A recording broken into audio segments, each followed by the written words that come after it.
మన ప్రభువును రక్షకుడైన యేసుక్రీస్తు నామములో అందరికీ శుభాలు తెలియజేస్తున్నాను. పిల్లరా, మరి ముందుగా చిన్న ప్రార్థన చేసుకుందాం. పరిశుద్ధ ప్రేమ గల తండ్రి, నీ పరిశుద్ధ పాదము దేవా ప్రభా తండ్రి, గత వారం నుండి ప్రభా ఈ వారం వరకు తండ్రి సజీవులుగా ఉంచిన తండ్రి ప్రభు నీ సన్నిధిలో నిలవబెట్టిన ఆయన ప్రభా సూచించే భాగ్యం మాకు అనుగ్రహించినందుకు నీకు వేలాది వందనాలు తెలియజేసుకున్నాం తండ్రి ప్రభా. అదే విధమైన ప్రభా ప్రతి ఒక్కరిని దీవించండి, ఆశీర్వదించండి ప్రభా. ఇతరులైనా వాక్యం మేము ధ్యానించుకుంటుండగా మీరు మాతో ఉండండి, మాతో నడిపించండి నేను ప్రభా.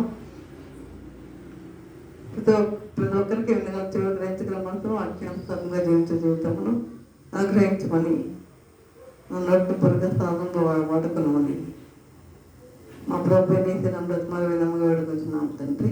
ఆమె ఇద్దరు మనకు ఏర్పాటు చేయబడిన అంశం ఏంటంటే ద్వితీయోపదేశ కాండము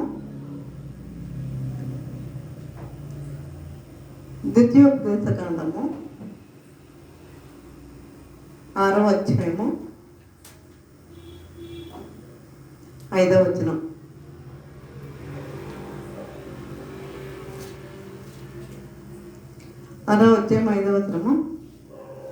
మన దేవుడైన యెహోవా అద్వితీయుడగు యెహోవా, నీ పూర్ణ హృదయంతోనూ పూర్ణ ఆత్మతోనూ పూర్ణ శక్తితోనూ నీ దేవుడైన యెహోవాను ప్రేమింపవలెను.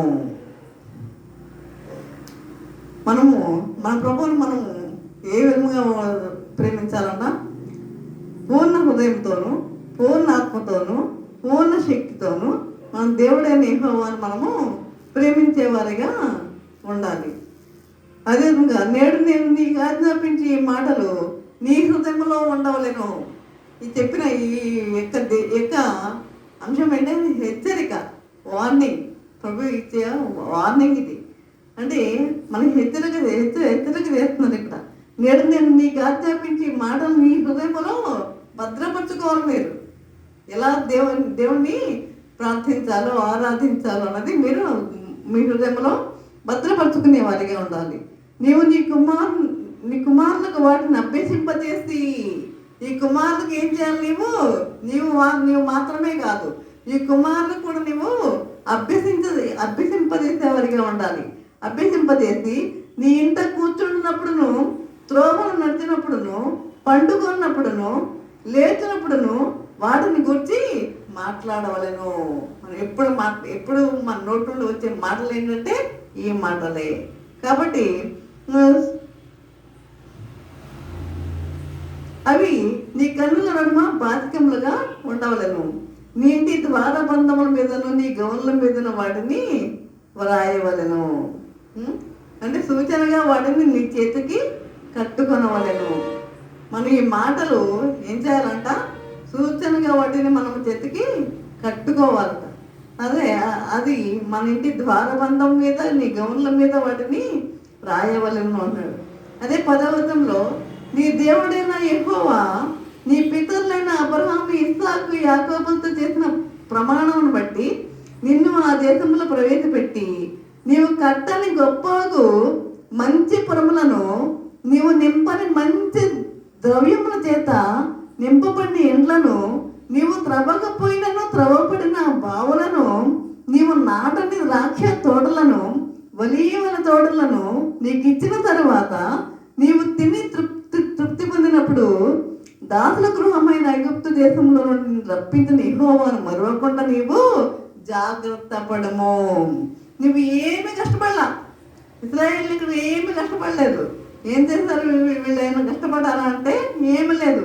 ఆ దేశంలో ప్రవేశపెట్టిన తర్వాత ఎవరు అబ్రహాము, ఇస్సాకు, యాకోబులతో చేసిన ప్రమాణం బట్టి నిన్ను ఆ దేశంలో ప్రవేశపెట్టి నీవు కట్టని గొప్పగా మంచి పురములను, మంచి పురములో నేను ప్రవేశపెడుతున్నాడు. అదేవిధంగా నీవు నింపని మంచి ద్రవ్యముల చేత నింపబడిన ఇండ్లను, నీవు త్రవ్వకపోయినను త్రవ్వబడిన బావులను, నువ్వేమీ కష్టపడలా, బావులను నువ్వు త్రవ్వబడిన బావులను, నీవు నాటని ద్రాక్ష తోటలను, ఒలీవల తోటలను, నీకు ఇచ్చిన తర్వాత నీవు తిని తృప్తి పొందినప్పుడు దాసుల గృహమైన ఐగుప్తు దేశం నుండి నేను రప్పించాడు కదా దేవుడు. దాసుల గృహమైన ఐగుప్తు దేశం నుండి నేను రప్పించాడు కదా. కాబట్టి ఐగుప్తు దేశం నుండి నేను రప్పించిన యెహోవాను నీవు మరవకుండా నీవు జాగ్రత్త పడము. మనకి ఇన్ని సౌకర్యాలు ఏర్పాటు చేసిన దేవుడు, మన కష్టపడకుండా దేవుడు మనకి ఇన్ని సౌకర్యాలు ఏర్పాటు చేశాడు. నువ్వు ఆ బానిస బతుకుతున్న నిన్ను చూసి దయగలిగిన దేవుడు, కరుణామయుడు ఏం చేశాడు, నిన్ను తీసుకొని వచ్చాడు, మంచి పురంలో నిన్ను ప్రవేశపెట్టాడు. కాబట్టి ఆ యెహోవాను మరవకుండా జాగ్రత్త పడము అంటున్నాడు. నీ దేవుడైన యెహోవాకు భయపడి ఆయనను సేవించి ఆయన పేరిట ప్రమాణం చేయవలెను. మీరు ఇతర దేవతలను అనగా మీ చుట్టూనున్న జనముల దేవతలను సేవింపకూడదు. మీరు ఇతర దేవతలను నీవు సేవింపవద్దు. ఇతర దేవతలు మీ చుట్టూ ఉన్న అనేక మంది దేవతలు ఉంటారు, వారిని సేవించే వారిగా ఉండకూడదు. మీ ఇతర దేవతలను అనగా మీ చుట్టూ ఉన్న జనముల దేవతలను సేవింపకూడదు.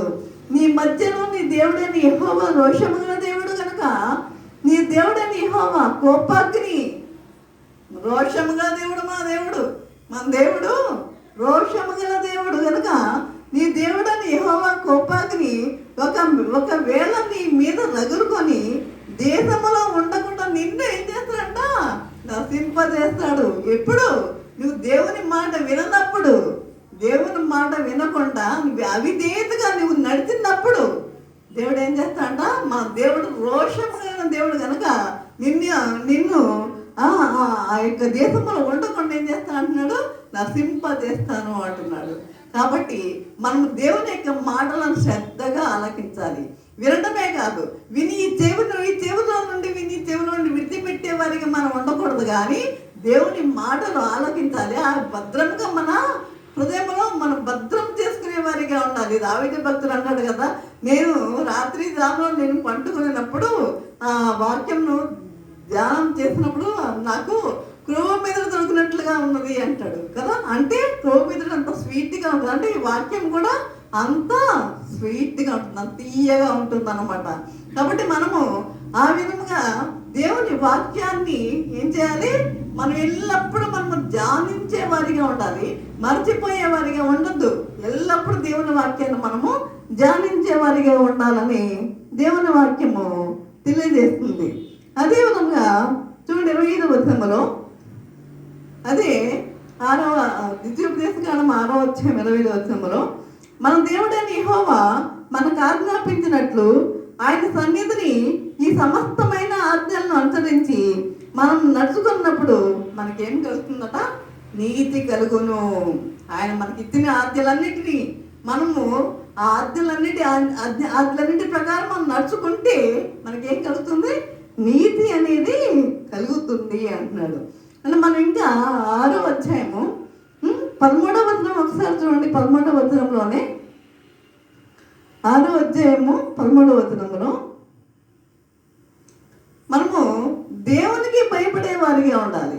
నీ దేవుడైన యెహోవాకు భయపడి, నీ దేవుడైన యెహోవాకు ఏం చేయాలి, భయపడే వారిగా ఉండాలి. భయపడి ఆయనను సేవించి ఆయన పేరట ప్రమాణము చేయవలెను. భయపడుతున్నారా? దేవుణ్ణి గురించి భయపడుతున్నారా? దేవుడిచ్చిన ఆజ్ఞల ప్రకారం మనం జీవించాలి అన్న ఆలోచనతో జీవిస్తున్నారా? వింటమే కదా మన ఇష్టానుసారంగా మనం జీవిద్దాం అనుకుంటున్నారా? మన దేవుడు రోషంగా దేవుడు అని దేవుని వాక్యం తెలియజేస్తుంది. కాబట్టి మనము దేవునికి భయపడే వారిగా ఉండాలి, దేవుని మనము సేవించే వారిగా ఉండాలి, ఆయన ఆరాధించే వారిగా ఉండాలి, ఆయన ఘనపరిచే వారిగా ఉండాలి.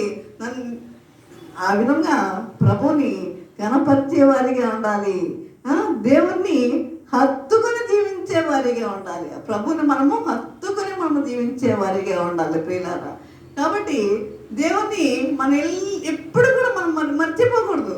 మన కష్ట సమయాల్లో కావచ్చు, మన సంతోషకరమైన సమయాల్లో కావచ్చు, మన దేవుడిని ఎల్లప్పుడూ కూడా మనం మర్చిపోయేవారిగా ఉండకూడదు. ఒకవేళ నీకు కష్టం వచ్చిందా రాని, కష్టం వస్తే ఒకవేళ ఎందుకు వచ్చిందో దేవుడు నీకు పరీక్ష చేస్తున్నాడేమో. కాబట్టి పరీక్ష వల్ల నీకు శ్రమ వచ్చిందేమో, కాబట్టి నువ్వు భయపడకూడదు. దేవుని యందు భయభక్తులు కలిగి జీవించే వారిగా ఉండాలి. కాబట్టి అదే విధంగా సంతోషం వచ్చిందా, సంతోషం వచ్చిందని నువ్వు ఈ సంతోషంగానే ఉన్నాను కదా అని చెప్పి నువ్వు దేవుణ్ణి మర్చిపోయే వారిగా ఉండకూడదు. కొంతమంది శ్రమల్లోనే మర్చిపోతారు, సంతోషం వచ్చినప్పుడు కూడా మర్చిపోతారు. శ్రమలు వచ్చినప్పుడు కూడా అసలు నాకెక్కడున్నాడు దేవుడు, నాకు దేవుడు లేడు, దేవుడు ఉంటే నన్ను ఎందుకు అన్యాయం చేస్తాడని చెప్పి కొంతమంది శ్రమల్లో కూడా దేవుడు నిందిస్తారు. అదే నువ్వు సంతోషం వచ్చినప్పుడు అసలు దేవుడిని గుర్తుపెట్టుకోరు, సంతోషంలో ఆ దేవుడిని పూర్తిగా మర్చిపోతున్నారు. చూసారా, 2 రకాల మనుషులు. కాబట్టి సంతోషంలోనే మర్చిపోతున్నారు, శ్రమల్లోనే కూడా మర్చిపోతున్నారు. మనం అలా ఉండకూడదు.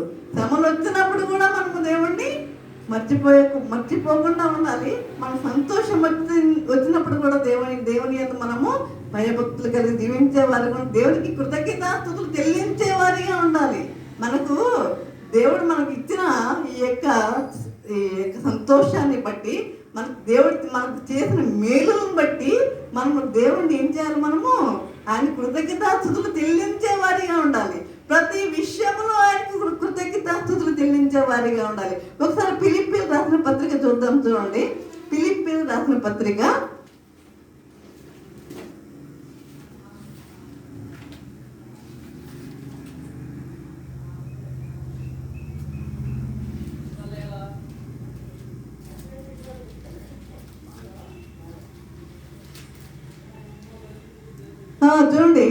2వ అధ్యాయంలోనే మీలో ప్రతివాడును తన సొంత కార్యములు మాత్రమే గాక ఇతరుల కార్యములను కూడా చూడవలెను. మీలో ప్రతివాడును మీ సొంత కార్యములు మాత్రమే కాక ఇతరుల కార్యములు కూడా చూడవలెను. కానీ అలా చూసేవారు ఎంతమంది ఉన్నారు? చూస్తున్నారా? మనం బాగుంటే చాలు, మనం సంతోషంగా ఉంటే చాలు అనుకునేవారు అనేక మంది ఉన్నారు. కానీ మరి ఇక్కడ దేవుని వాక్యం ఏమి తెలియదు. ఈ దేవుని వాక్యం ప్రకారం మనం జీవించేవారుగా ఉండట్లేదు. కనుక ఒకరినొకడు వినయమైన మనసు గలవారే ఒకరినొకడు తనకంటే యోగ్యుడని ఎంచుకుంటూ మేము గొప్ప అంటే మేము గొప్ప అనుకునే వారికి ఉండొద్దు. ఒకరికంటే ఒకడు యోగ్యుడని ఎంచుకోవాలంట. నాకంటే ఆయన యోగ్యుడు, నాకంటే అతను ఆమె యోగ్యురాలు అని మనం ఎంచుకునే వారిగా ఉండాలి. అంతేగాని మనము హైలైట్ చేసుకునే వారిగా ఉండకూడదు. మన విషయాలను హైలైట్ చేసుకునే వారిగా ఉండొద్దు. కాబట్టి వినయమైన మనసు గలవారై ఒకరినొకడు తనకంటే యోగ్యుడని ఎంచుచు మీలో ప్రతివాడును తన సొంత కార్యములు మాత్రమే కాక ఇతరుల కార్యములను కూడా చూడవలెను. క్రీస్తు యేసున కలిగిన ఈ మనసు మీరును కలిగి ఉండండి. ఈ మనసు ఎవరిదంట? క్రీస్తు యేసున కలిగిన మనసు. అంటే ఏంటి? ఆయన ఏం చేశాడైనా మన కొరకు, అంటే ఆయన మన కొరకు తన యొక్క సింహాసనాన్ని విడిచిపెట్టి చూడండి 2వ అధ్యాయం ఫిలిప్పీయులకు రాసిన పత్రిక 2వ అధ్యాయం 6వ వచనంలో ఆయన దేవుని స్వరూపము కలిగిన వాడై ఉండి దేవునితో సమానంగా ఉంట విడిచిపెట్టకూడని భాగ్యం అని ఎంచుకోలేదు, కానీ మనుషుల పోలికగా పుట్టి, ఆయన దేవుడు, సర్వాధికారి, సర్వశక్తిమంతుడు, మరి అయినా దేవునితో సమానంగా ఉంట విడిచిపెట్టకూడని భాగ్యం అని ఎంచుకోలేదు, కానీ మనుషుల పోలికగా పుట్టాడు ఆయన. ఆయన ఎక్కడ జన్మించాడు? ఆయన పశువుల పాకలో ఆయన జన్మించాడు. ఆయన మరి తన సింహాసనాన్ని విడిచిపెట్టాడు.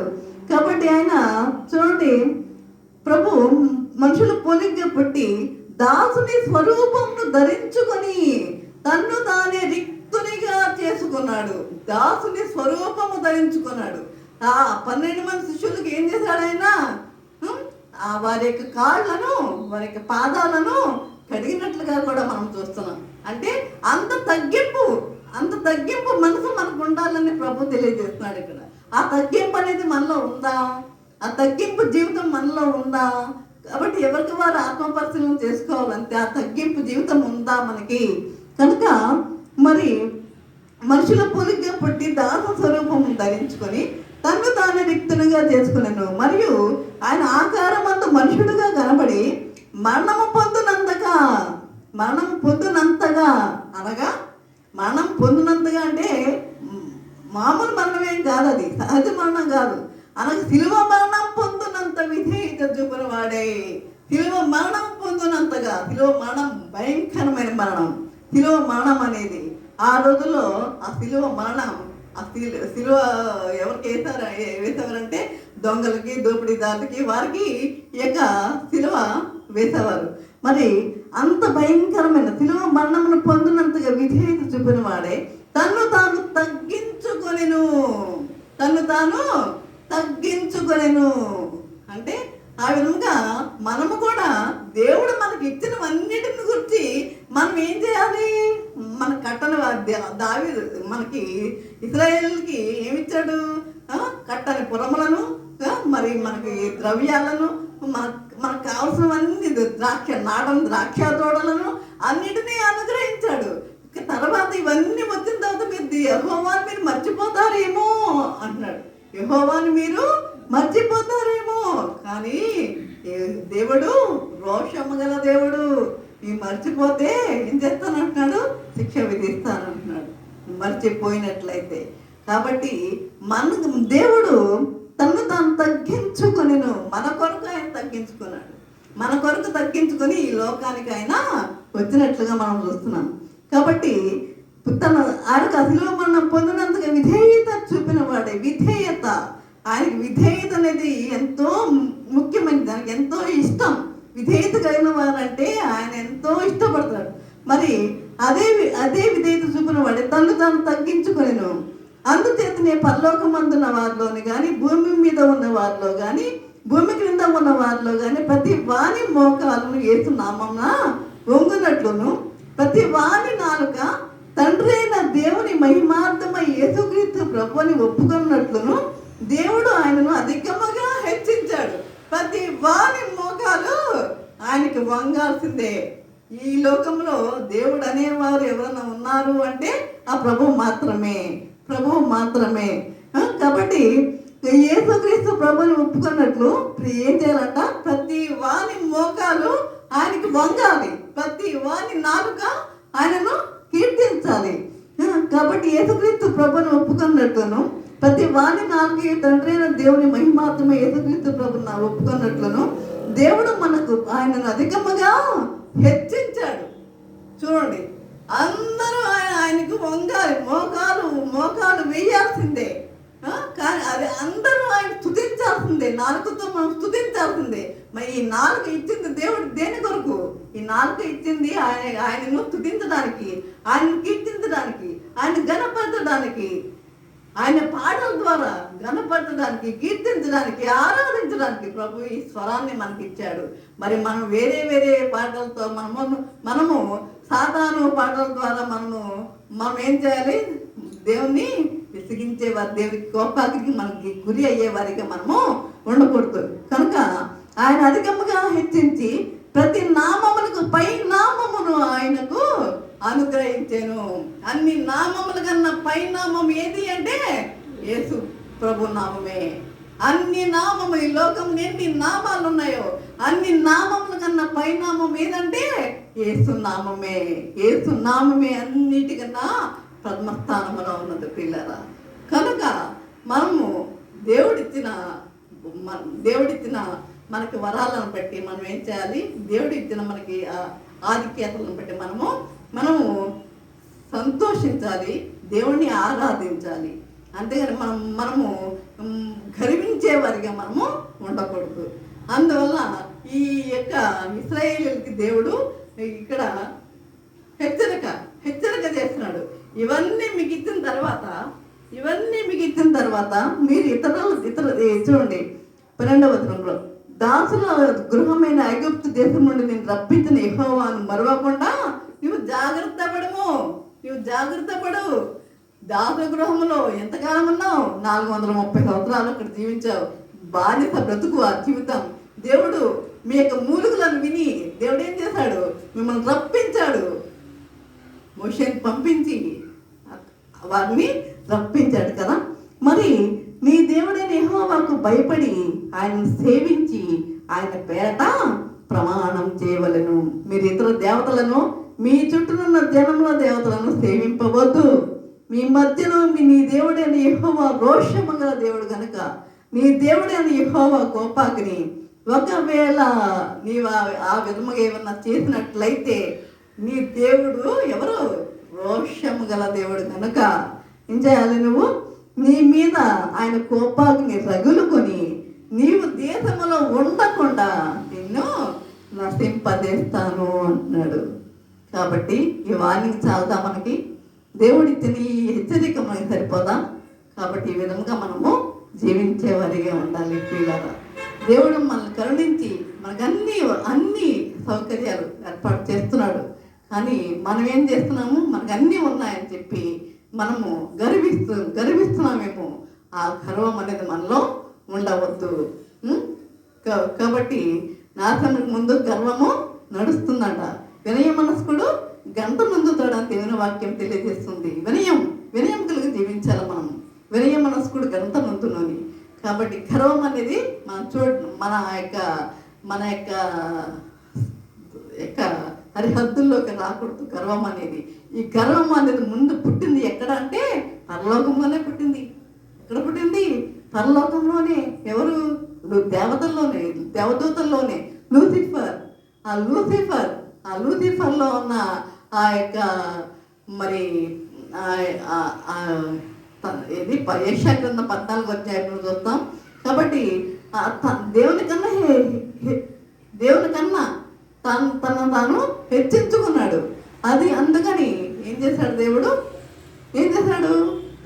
తనని లూసిఫర్తో పాటు ఆయన సైన్యాన్ని కూడా పాతాళానికి తొక్కి వేశాడు పిల్లగా. కాబట్టి గర్వాన్ని మనం విడిచిపెట్టాలి. వినయం కలిగి మనం జీవించాలి. ఆయనను మనం సేవించేవారిగా ఉండాలి. మనం ఆయన ఆరాధించేవారిగా ఉండాలి. ఆయన భయభక్తులు కలిగి మనం జీవించేవారిగా ఉండాలి. ఈ విధంగా జీవించడానికి పరిశుద్ధాత్మ దేవుడు సహాయం చేసి నడిపించను గాక. ఆమేన్. ప్రార్థన చేసుకుందాం. పరిశుద్ధుడా, ప్రేమగల తండ్రి, నీ పరిశుద్ధ పాదముక్తం దేవా ప్రభా తండ్రి, ఇంతవరకు నేను ప్రభా ఈ వాక్యం ద్వారా తండ్రి మాతో మాట్లాడిన విధానం పడినా మీకు ఉన్నాం తెలియజేసుకుంటున్నాను ప్రభా. హెచ్చరిక అనే అంశం మీద మేము ధ్యానించుకుని ఉన్నాం నాయన ప్రభా. మీరు మాకు ఇశ్రాయేలుకి మీరు హెచ్చరిక చేస్తారు నాయన ప్రభా. ఒక ఇశ్రాయేలుకి కాదు నాయన ప్రభా, అందరికీ మీరు తెలియజేస్తారు నాయన ప్రభా. నిజమే తండ్రి, అన్నీ వచ్చిన తర్వాత, అన్ని భోగభాగ్యాలు అన్నీ వచ్చిన తర్వాత తండ్రి నిన్ను మర్చిపోతామేమో నాయన ప్రభా. నిజమేనైనా ఆ విధంగా మర్చిపోకుండా నాయన ప్రభా తండ్రి, మేము నిన్ను ఎల్లప్పుడూ మేము స్తుతించే వారిగా ఉండుటకు నీ కృప దయచేయండి నాయన ప్రభా. నిన్ను ఆరాధించే వారిగా ఉంటే కృప చూపండి నాయన ప్రభా. నిన్ను ఎల్లప్పుడూ స్తుతించి ఆరాధించి ధ్యానించి మరి నేను సేవించే వారిగా ఉంటే నీ కృప అనుగ్రహించమని, ఇంకా అనేక మంది ఎంతమందిలో మార్పు అనేది ఇంకా లేదో వారిలో కూడా మార్పు దయచేయమని నజరేయుడైన యేసయ్య నామములో బ్రతిమాలి వినమ్రంగా వేడుకొంచున్నాము తండ్రి. ఆమేన్.